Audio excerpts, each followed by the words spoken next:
Hi, this is Stan. Welcome back to part 2 of our build series here on the Lakeside slot car track.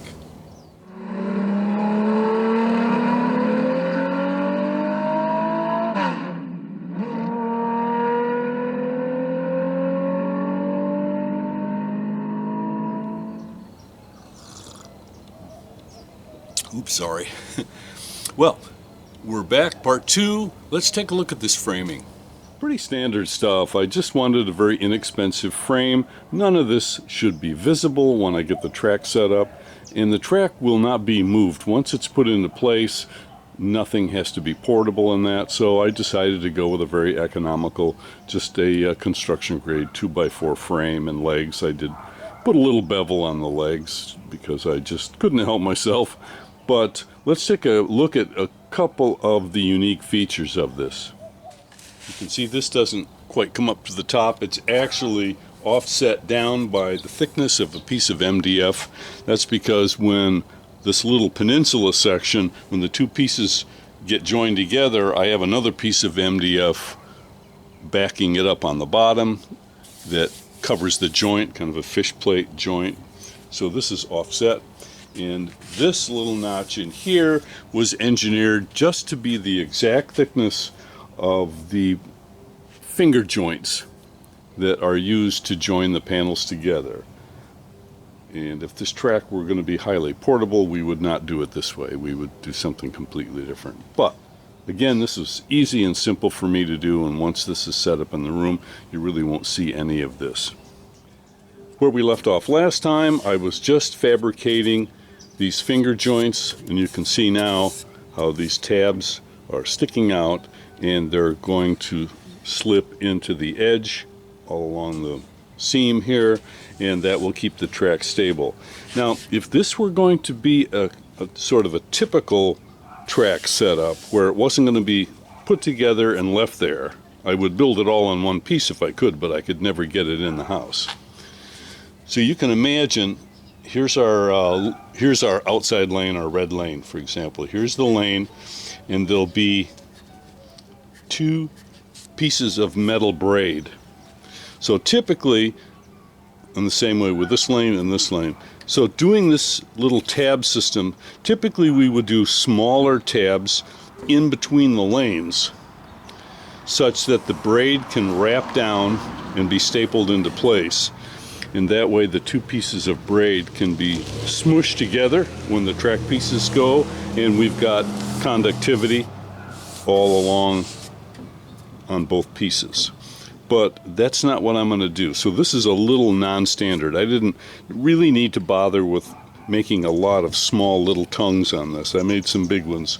And what I'm going to do is here's the slot, for example. So when we come down here, our two pieces of braid, I'm going to leave the tail of the braid hanging long, maybe 4 or 5 inches off the edge of this when we put it down. And I will have a little drill, and I'll puncture a little hole down in there, and I will feed the braid down through into the bottom. And when these pieces join together, I will attach the braid electrically together on the bottom. So what I have to do now is go all along the perimeter, just make sure everything is nice and smooth and no lumps or bumps.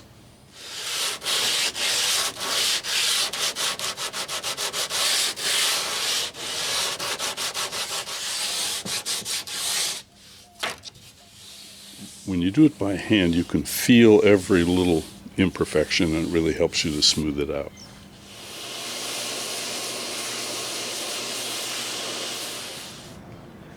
So let me just explain the design a little bit. Here you can see it on paper. I've done, seems like hundreds of these drawings, but we have a long straight on the back, and the reason for that is that in slot car racing, a lot happens in a very short amount of time, and it's really nice to have at least one section of your track where you can build up some speed with the car, and where mentally you can just take a second of mental break, because if you have a lap time of 3 or 4 seconds, there's a lot of little decisions that have to be made in that time. Everything happens at hyper speed.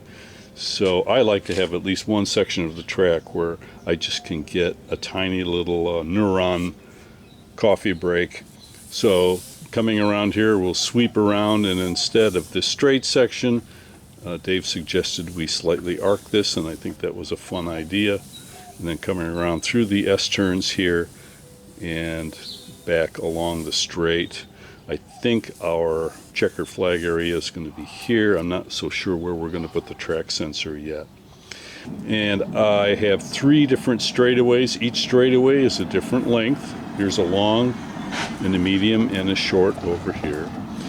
And there is a little bit of, I don't know if I'm like OCD or what my problem is, but I like to have some action on both ends of the track. It feels balanced to me.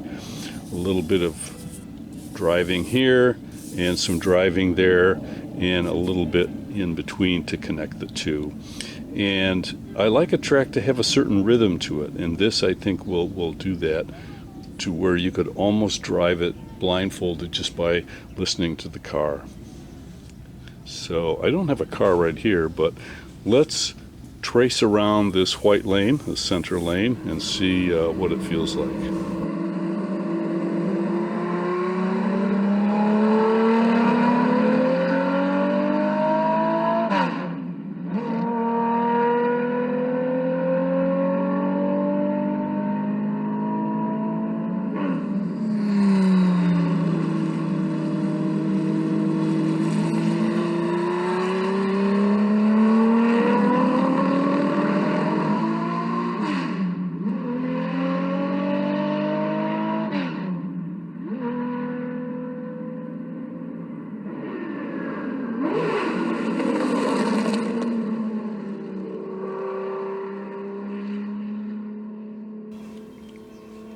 Let's talk about the next step, and that's going to be using this jig. You can see these 2 rollers, and there's a number of little lines and drawings. Essentially, this will mount onto the router, just like our other long jig did that we used to cut the corners on. And I have a couple of small rollers. These, I believe, are from sliding screen door supplies at the hardware store, whatever. But the distance between the router bit and the edge of these rollers is defining the space between the outside of the track or the wall and the outside lane. So it will sit like this. The router will be up here, and it will ride along the edge, and it will create that outside traffic lane. Then once that lane is cut all the way around, then instead of these rollers, I will attach this block which has 2 pins, and those 2 pins will ride in that first lane that we've created, and the spacing of the lanes is built into the jig. So for all the lanes after that, they will key off the previous slot that you cut. So we start with the rollers on the edge, and then I'll transfer to these small pins. The slot is cut with a 1/8 inch router bit, and that is very small. So you want to be very gentle, and we're going to make a number of passes to cut one lane. Here's the theory behind having 2 points rather than just having your router bit and a single point on the edge. What happens on plastic track is you have a curved section and a straight section, and they join together, and the radius of the curve begins immediately. So it's a very sudden transition. However, with this dual point system, and I learned this from Bob Scott, who's a master track builder, as you come into the corner, this leading pin starts to dive forward before the rear pin does and eases you into the turn, so you get a gentle transition into the turn. Truth be told, this is a very simple type of track to build. It's a flat track, so there's no banks in it, and there's no crossovers. So I can literally just follow the outside edge that I've created, and all the other lanes will be routed out perfectly in reference to that outer edge. That's as easy as you can get. Lots of tracks have crossovers and little donuts and things, and those are some skills that are a little bit more advanced. If you're making your first track, you may want to start with a small flat track where the perimeter is really easy to manage. And as you get some skills, then you can build a more complex spaghetti-like structure. Well, since it's been more than a decade since I've routed a wood track, it may not be like riding a bicycle. So I think I'm going to set up a panel here and do a test run. I made a little jig that's set for nominally 9 millimeters. That's pretty hard to achieve exactly on a piece of wood because of the variations. But anyway, that'll give me a rough guide. It's roughly speaking about 3/8 of an inch, slightly less than 3/8. So that's what I'm going to use, but we're not going to do a maximum cut. We're going to nibble into this because this router bit, when you see it in person and see how tiny it is, you really feel sorry for it. So let me do a test run here.